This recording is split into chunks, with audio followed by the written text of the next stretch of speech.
I feel like I'm the guy with the broom, you know? That's funny. That's funny. Oh, So just call Mark, Jason, who'll clean it up a little bit. tell us about that, Mark. So you're out on the road, you get sick, and Jason comes and steps in for a few shows. How were you even aware? How aware were you of Jason McMaster before his name came into the conversation? I probably haven't heard his name since Dangerous Toys, you know? Yeah. Okay.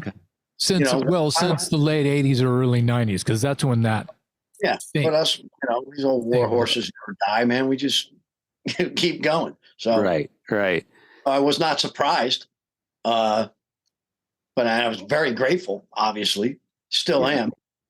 I'm glad everything we only missed one show out of that whole thing. So yeah, that was the Toronto. No. Oh, the one in South Jersey. Yeah, the one you had to let go. Right. The Toronto was without you, where Chris and Martin sang. Yeah. Yeah. Yeah. So you did a show where the band members handled lead vocals. Then you missed it. Then you had to cancel the show, and then Jason shows up. Is that right? I was extremely sick when we were in Toronto. I mean, it wasn't even funny. I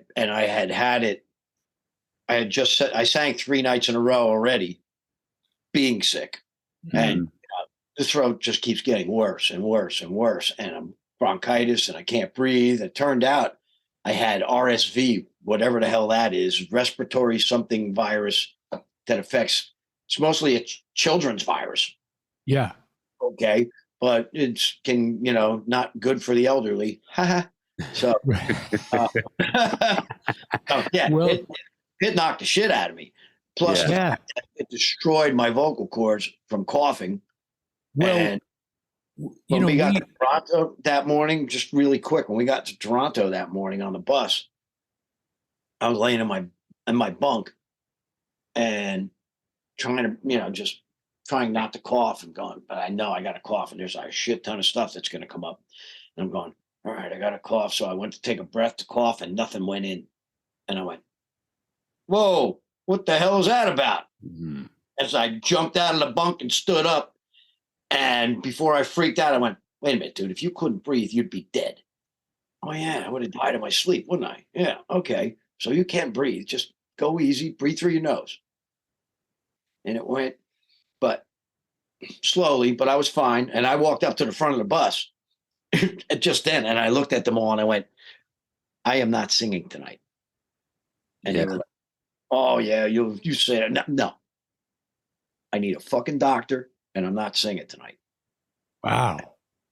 And we went, but they went, set up the gear anyway, thinking I was going to pull through. And the doctor came to my hotel room. And he was like, you're not going anywhere. Yeah. Wow.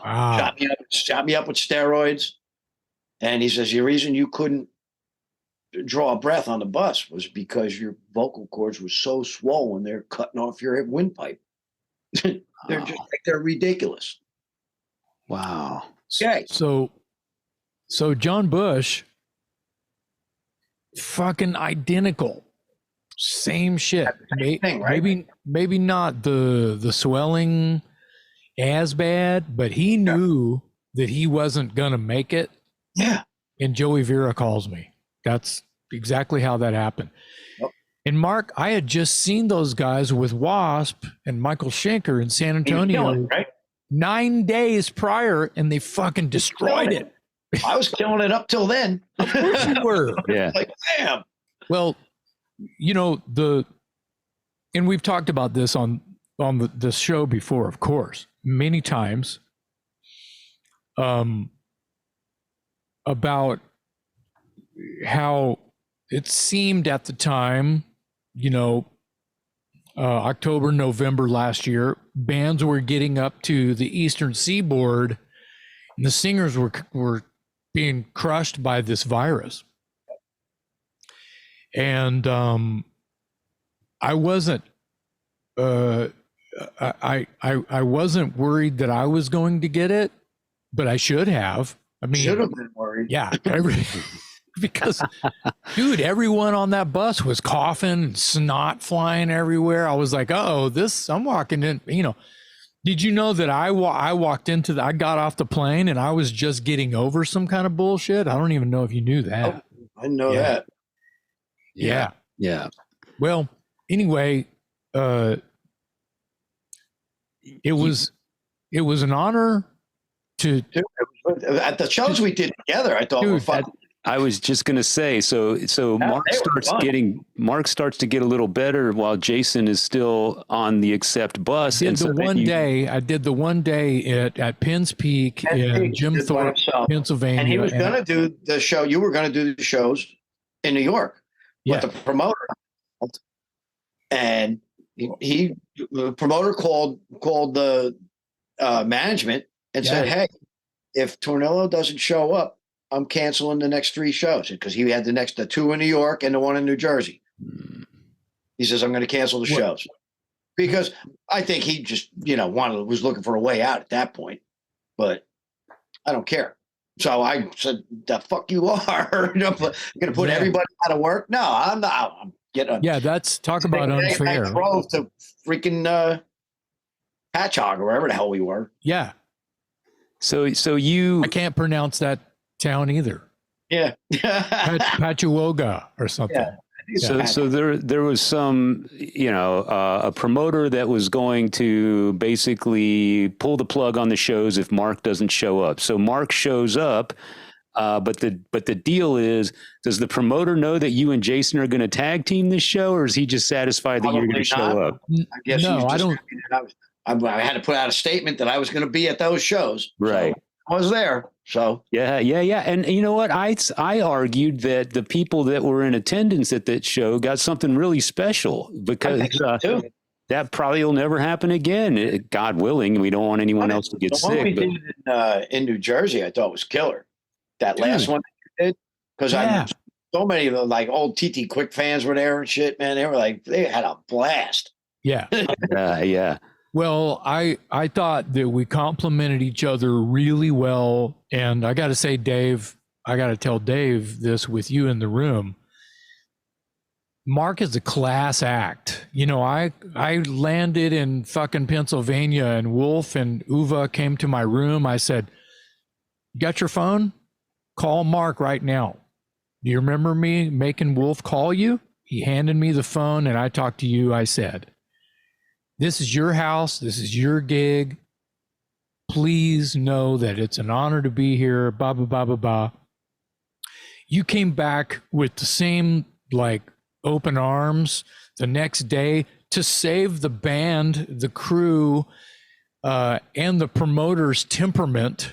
Mm-hmm. And then I feel like, I don't know if it was Wolf and Uva because they were speaking German the whole fucking time. And if they were plotting the next move, because it was kind of a day by day play out. Yeah. Nobody knew what the hell was going to happen. So you coming and putting out the statement I'm back. And it's but, and you saying, it was to me, just as much it was to anybody else. It's I'm not 100%. We're going to go tag team. I'm going to do some, I'm going to pull you out. We'll do one, then you do a couple. Rah. And it was this, okay.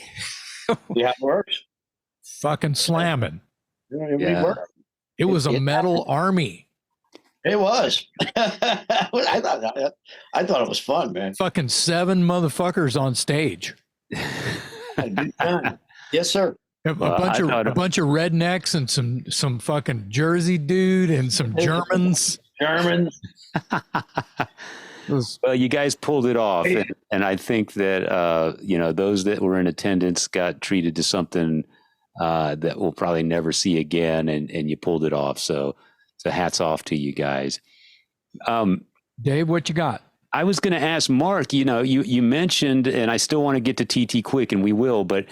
Prior to joining Accept, you had sung a bunch of their songs in your various bands or whatever.